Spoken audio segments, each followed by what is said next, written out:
Hey there, Wortman here. Today I just wanted to show you guys a little something different. You don't see that much anymore, but you may run across it. Just thought you guys might think it was a little neat. You may be able to utilize this in class sometimes when we have a pre-OBD2 vehicle come in occasionally.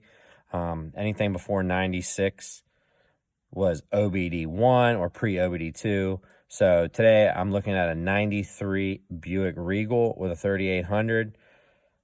Has some various issues, some high idles, different things like that. But today in the video, I just want to kind of show you guys how you're going to scan this without an OBD1 scanner. And here's our little tool that we're going to use. All right, hang tight.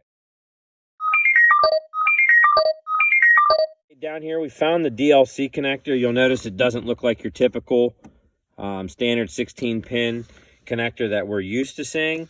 That's because this is an OBD1 vehicle. So we're going to take our tool here, our flashing tool. We're going to insert that into these top two pins here. And we are going to now count the flashes of the check engine light. So what we're looking for here is we're looking for a flash, you know, or 2 or 3 quick flashes, a pause, and then a few more flashes.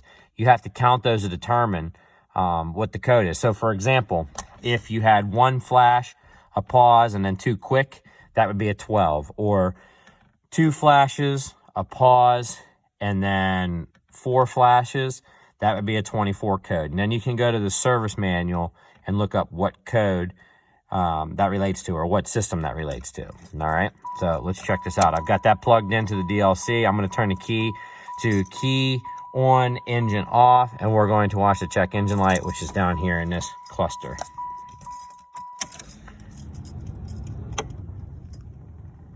So there's 1, 1, 2. So that's a 12.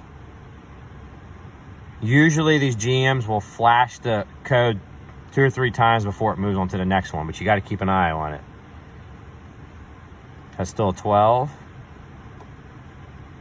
1, 2, 1.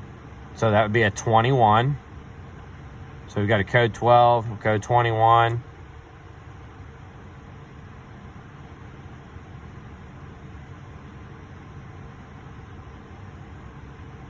One, 2, 3. So that's a 3. 1, 2, 3, 4, 5, 6, and a code 36. All right. So now that we have the codes pulled out and written down on a piece of paper, I just jotted them down in the notes on my phone. I'm going to grab a service manual for this year vehicle. We're going to look up what those codes relate to. Remember, OBD1 was very basic as opposed to OBD2. So you are not going to have as much information out of this diagnostic platform as you would 96 or newer OBD2 vehicle. Then, you know, we get into the later vehicles with different CAN platforms and stuff. You get a lot of information. These vehicles were very basic computer controlled, but it will still give us a system that the code is related to, so we know where to start. We'll know what system of the vehicle to start looking at instead of just guessing and poking around. All right, so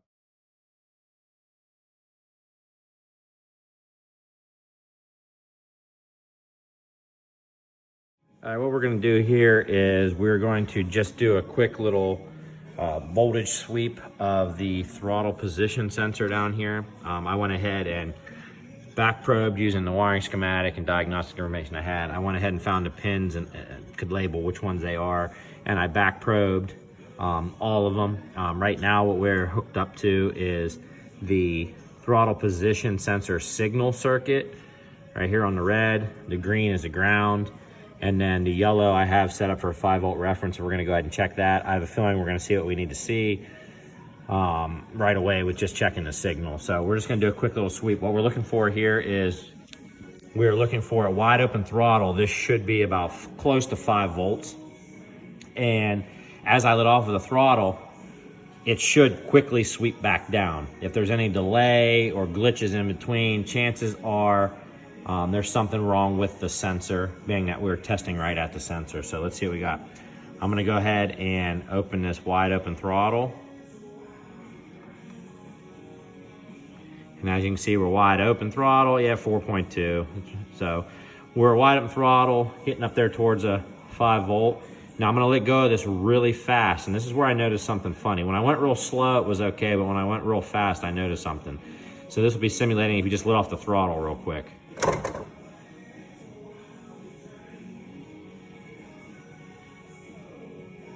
There's a bit of a delay. Look at how long it is taking to return back. So the throttle's been closed and it's still returning so slow. So what I did was I went ahead and started doing more of a visual inspection, and down in there you could see that the arm on the throttle position sensor right here, this comes out of the throttle shaft, throttle shaft here, and the little arm on the throttle position sensor seems to be sticking. So when you go wide open throttle, you can see that throttle position sensor arm move. When I go way back, it is slowly turning. It's still moving, still moving, still moving. So the throttle position sensor is faulty, causing this high idle. I would believe that it's also probably causing the intermittent transmission problem we have, where it sticks into a gear, because if the computer is saying that this is stuck wide open, it's not going to let the transmission operate. It's just kind of a fail-safe operation where it doesn't want it. The computer doesn't know that it's not wide open throttle. It's taking the word of this sensor, and if this sensor's saying it's wide open throttle, it's kind of inhibiting some shifts and some things going on in the transmission, I would assume. Once we replace this and verify that this concern, the idle concern and everything's taken care of, we will go back and reevaluate the transmission concern to verify that. Maybe there is something else going on, but I have a good feeling that this throttle position sensor being faulty is causing all of these problems. Now that the car has been ran a little bit and warmed up, I've had the heat on in the shop for a little while. This is moving back pretty good. When I first came out here and it was cold, dead cold start, cold in the shop, I went ahead and opened the throttle all the way. And I noticed, I was just coming out, I said, first thing I'm gonna start is with a preliminary inspection. I'm just going to do a quick visual inspection and see if I see anything. Because a lot of times you can find a problem just by doing that without diving too deep into diagnostics. So I said, take a chance. We're just gonna take a visual inspection, start my preliminary checks as part of my strategy-based diagnostics. So I came out, I opened the throttle by hand all the way, closed it, and I noticed that that shaft stayed stuck. It didn't even move or slowly return like it is now. It was stuck wide open. So I said, So I went and I turned the car on. Well, of course, as suspected, it was a higher elevated idle, as it would be on a cold start, but this was even more of an elevated idle. It was idling around 2,800 to 3,100 RPMs, which was way too high. I took this little screwdriver and pushed that back down manually, and the idle returned to a normal level. The customer complaint on this was, on a cold start, if I just jump in on a cold start, get in it, fire it up and take off, I have to like ride the brake because it's idling at 3,100 RPMs. It's crazy. But he said that a day that he let it warm up, the temperature was warmer outside, and he let the car warm up for about 15 minutes before he jumped in it and drove it, he didn't have any problems that day. So this is leading me to believe, and this shows you that this is temperature related. As it's warmed up in the shop, now this is getting better and better and better. I bet if I let this warm up for another 15, 20 minutes and turn the heater back on in here, this may not stick. So what we're gonna go ahead and do is we're gonna go ahead and replace this throttle position sensor and reevaluate, and we should be good. I'm not gonna go ahead and check anything else. Before I did the video, I did a quick ground check to make sure the sensor ground was okay. I haven't checked the 5 volt reference, but I saw that we're getting close to 5 volts. We're getting a sensor voltage reading coming out of here, so we should be in good shape to go ahead and replace this. All right. As you can see, I started the vehicle up and it's on a high idle, way higher than it should be. The tachometer showing about 2,500 RPMs. Earlier last time it was about 3,000. It's way too high. So doing my visual inspection, I noticed that the throttle position shaft looked like it was sticking on the sensor. So I decided to take my screwdriver here, as you can see, and push it down manually to see if idle would return, which it did. As you can see here, the throttle position sensor is still sticking in a position, so this is a good inclination. The sensor is more than likely needs replaced. It's faulty.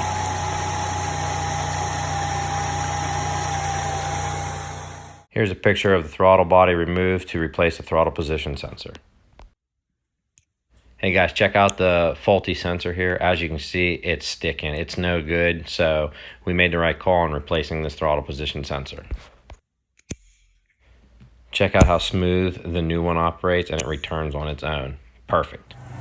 All right, so I got the new throttle position sensor in the 93 Buick Regal. Got it mounted in the throttle body. Got a new throttle body gasket.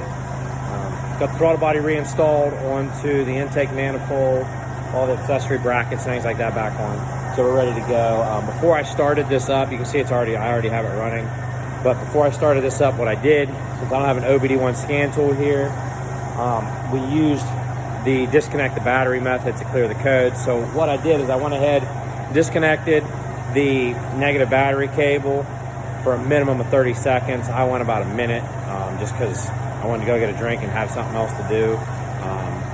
So we take the negative battery cable off, disconnect it for about 30 seconds to a minute, reinstall it. That should clear the information in the computer and clear the codes and any stored data in there. So we hooked the battery cable back up, turned the key on, fired right up. It went up to its normal high idle on a cold start around 1,000 RPM, and it's already, as it's warming up, coming back down pretty decent. So I'm pretty confident that this is going to fix our concern that we had. We're going to take it for a test drive, double check that transmission shift concern, see if that clears up too. All right. As you can see now, when we open and close the throttle body rapidly, the throttle position sensor is working correctly, so the idle returns down like it should immediately. It's not tricking the computer and some other crazy data. We should be good to go.